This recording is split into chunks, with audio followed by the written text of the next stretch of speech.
देश में फिर से एक बार कोरोना के केस बढ़ने लगे हैं। पीएम मोदी ने लोगों को हिदायत भी दी है। इसे लेकर सीएम शिवराज सिंह चौहान ने कहा कि ये सचमुच में चिंता का विषय है। इंग्लैंड में फिर से 55,000 के करीब पॉजिटिव केस आए हैं।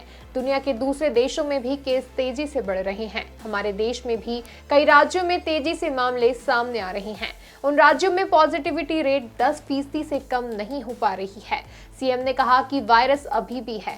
राज्यों में तेजी से केस सामने आ रहे हैं। देखिए भोपाल से हमारे रिपोर्टर मोहम्मद ताहिर खान की ये खास रिपोर्ट।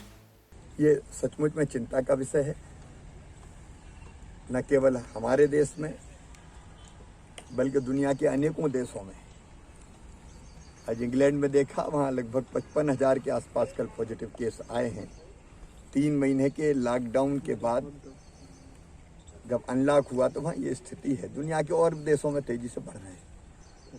हमारे देश में भी अगर देखें तो कई राज्यों के कई जिलों में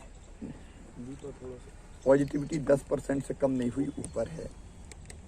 इसका मतलब साफ है, वायरस अभी है। दक्षिण के और नॉर्थ ईस्ट के राज्यों में हम देख रहे हैं कि बड़ी संख्या में पॉजिटिव केसेस लगातार आ रहे हैं और रोज उनकी संख्या कई जगह बढ़ भी रही है।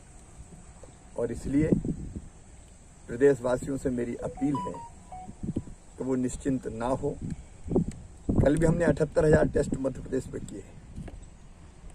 परसों के टेस्ट में आए थे 11 पॉजिटिव। कल के जो टेस्ट हुए 78,000, उनमें आए 18 पॉजिटिव केस।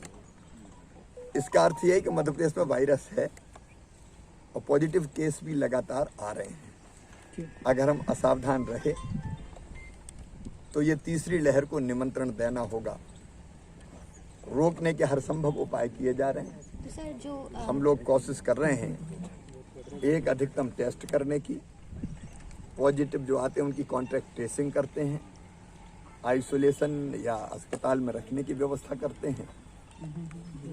एक तरफ ये अभियान चल रहा है, दूसरी तरफ टीकाकरण का अभियान, और तीसरी तरफ थर्ड वेव अगर आई तो उससे बचाव के जितने प्रभावी उपाय किए जा रहे हैं, अस्पतालों की सुविधाओं का विस्तार करके, उस काम में भी हम लगे हैं। लेकिन सबसे अगर प्रभावी कोई उपाय है तो वो कोविड संक्रमण को रोकने के अनुकूल व्यवहार। और इसलिए बार बार प्रधानमंत्री जी भी हमको आगाह कर रहे हैं, WHO ने भी कहा, स्वास्थ्य विभाग भी बार बार आग्रह कर रहा है कि हम निश्चिंत ना हो, सावधानी। मृदुभाषी से जुड़ने के लिए वीडियो को लाइक, शेयर और सब्सक्राइब करें। खबरों की नोटिफिकेशन के लिए बेल आइकन दबाना ना भूलें।